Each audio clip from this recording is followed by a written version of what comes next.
Então, mais uma vez aqui juntos para falar da palavra de Deus. Hoje eu vou trazer um assunto delicado, que é o chamado jugo desigual. O que é o jugo desigual?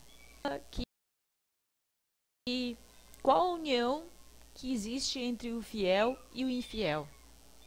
E diz também que a união é amizade com Deus. Então, isso é o jugo desigual.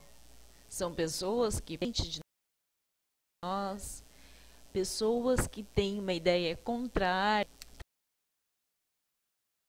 trazendo assim para uma ótica bem exata da situação. Jugo desigual é aquela pessoa que não crê em Jesus. Ela até crê em Jesus, ela sabe dos poderes de Jesus, mas as coisas se limitam para ela aí. Enquanto nós sabemos do poder do Evangelho, nós sabemos do poder e da atividade do Espírito. Ou seja, nós sabemos que o Espírito Santo não ficou em Pentecostes junto com os apóstolos. O Espírito Santo não morreu quando morreram os apóstolos, como muitas religiões pregam, que o apóstolo, a partir do momento que eles morreram, o Espírito Santo também se foi com eles. Não, isso é mentira. O Espírito Santo continua atuando, continua no nosso... E os meus irmãos da igreja, enfim, todos os meus irmãos em Cristo, inclusive aqueles, né, que foram batizados com o Espírito Santo, nós somos a prova viva. O Espírito Santo continua atuando, que ele continua presente, que o Espírito Santo é tanto quanto nós somos. Então, irmãos, voltando para o nosso assunto de hoje, nós vamos falar sobre jugo desigual. Reflete nos relacionamentos, você que é cristão e namora uma pessoa, você que tem uma sociedade com não cristão. Então, hoje nós vamos ver aqui na Bíblia, como sempre, porque tudo que nós estudamos é dentro da Bíblia. Então, se você tem a sua Bíblia aí, pega lá no livro de Simão, no capítulo 6, versículo 14. E sucedeu que, entrando a arca do Senhor na cidade de Davi, Mical, filha de Saul, estava olhando pela janela e vendo o rei Davi, que ia bailando e saltando diante do Senhor em seu coração. E, introduzindo a arca do Senhor, a puseram no seu lugar, na tenda que Davi lhe armara. E ofereceu Davi holocaustos e ofertas ao Senhor. Aí, lá no versículo 20, diz assim: Mical, filha de Saul, saiu encontrar-se com Davi e disse: Quão honrado foi o rei de Israel, descobrindo os de seus servos, como sem vergonha se descobre qualquer dos vadios? Porém, Davi a Mical: perante o Senhor, que me escolheu a mim e a toda a tua casa, mandou-me que fosse chefe sobre o povo do Senhor, sobre Israel, perante o Senhor, me tenho alegrado. E ainda mais do que isto, olhos.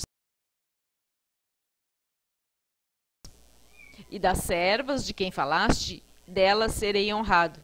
E Mical, filha de Saul, não teve filhos até o dia de sua morte. Qual é o episódio aqui? A arca estava chegando em Jerusalém.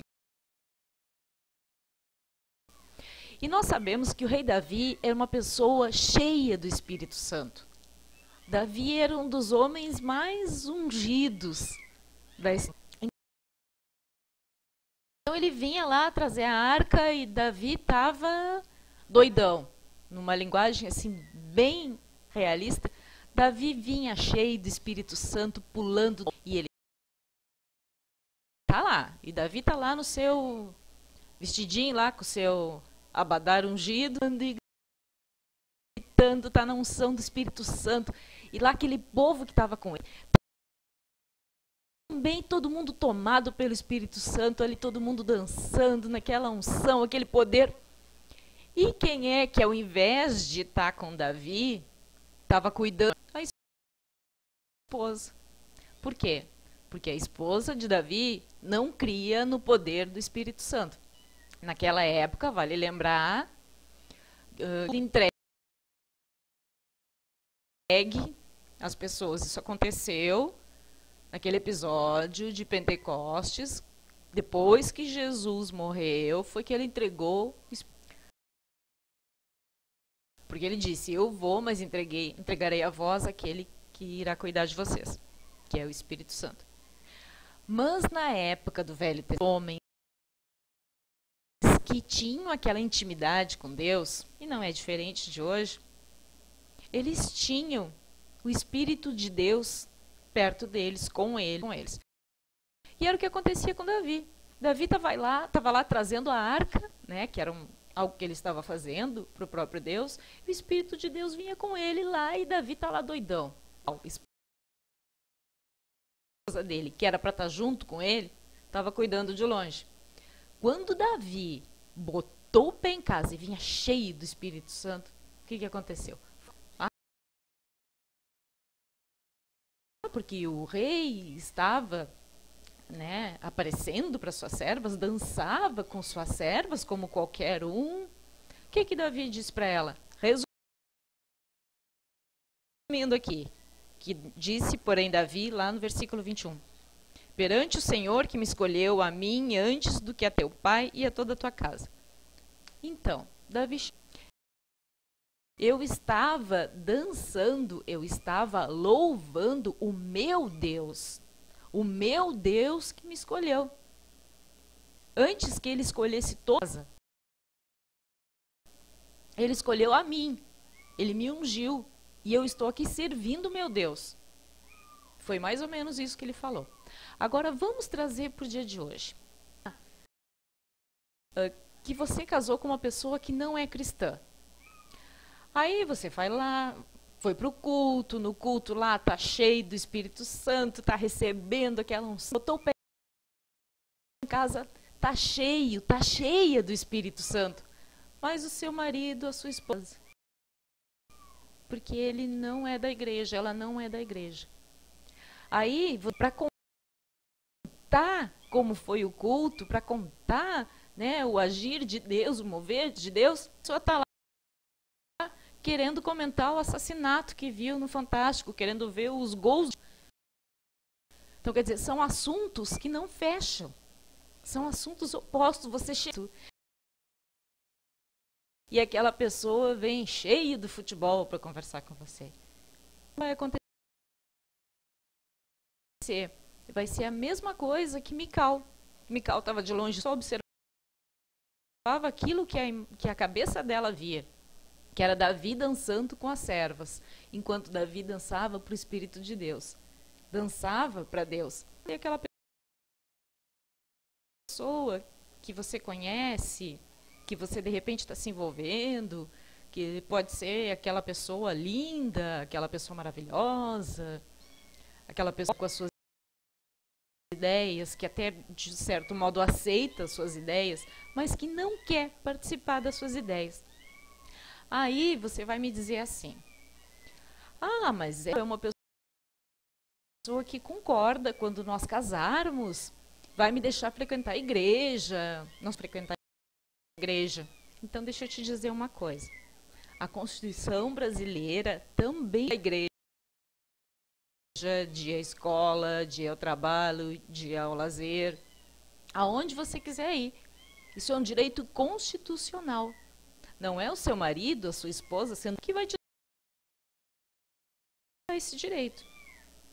Então não adianta você se iludir achando que mas é uma pessoa que de repente eu me dou melhor com ela do que com um cristão. Se você tem um bom relacionamento com alguém que não é cristão, então eu tenho que te dizer, infelizmente eu tenho que te dar essa notícia, você não é um... Porque quando nós temos um bom relacionamento com aquelas pessoas que estão fora do nosso âmbito, do nosso círculo, é porque nós não pertencemos àquele círculo. Sim. Você tem que ter amigos das mais diversas localidades, religiões, preferências? Sim, tem. Você tem que se dar bem com Jesus. E Jesus foi uma pessoa que andava com todos. Tanto que os fariseus, quando foram acusá-lo, a primeira coisa que eles acusaram, prostitutas, ele anda com os ladrões. Jesus não fazia acepção de pessoas. Isso está na Bíblia. Nós também não podemos fazer. Agora, dá envolvimento com aquela pessoa que não aceita Jesus, que não vê Jesus da mesma forma que você, isso é um problema que você está trazendo para a sua vida. Dobrar o joelho e dizer, meu Jesus, me ajuda, Senhor, salva o meu casamento. Deus vai chegar para você e vai dizer, eu te dei na minha palavra aquilo que você deveria fazer. Você não quis seguir. Você não quis dar ouvido aos meus... Agora, infelizmente, não tenho o que fazer por você. Deus restaura a nossa vida. Deus restaura aquilo que está errado. Restaura. Arbítrio. Nós procuramos aquilo que melhor nos convém. Se para você convém a união com o não cristão, com a não cristã, o que pode ser feito? O conselho está dado, que é na Bíblia. Você tem Davi, Mical, Sansão, também aqui o rei Salomão e as suas esposas. Salomão é uma outra história, né, para um outro vídeo. Mas Salomão foi um homem sábio durante a sua adolescência, foi um homem sábio, adulta, e foi um tremendo jumento no final da vida. Quando ele resolveu se unir com outras esposas que serviam outros deuses, e aí vem a história do jugo desigual de novo. Naquilo que você está fazendo, bota o teu joelho no chão, ora, pede a unção do Espírito Santo sobre a tua vida. Pede principalmente que o Espírito Santo, essa nuvem que não está te deixando ver aquilo que é certo e aquilo que é errado. Sempre lembrando que a Bíblia fala, né, que de tudo guarda a tua boca, o teu coração. Não deixa nunca o teu coração tomar as decisões da tua vida sentimental. Aí você vai dizer, tomar decisão na minha vida sentimental, eu estou perdido. Não. Isso é uma mentira que o mundo criou e o mundo colocou na sua cabeça. Quando você for tomar uma decisão, uma inteligência, haja com seu discernimento, com a sua sabedoria que vem de Deus. Porque a Bíblia diz que o nosso coração é querida. Essa é a palavra de hoje. Um grande abraço para todos vocês e que o Espírito Santo repouse sobre a vida de cada um.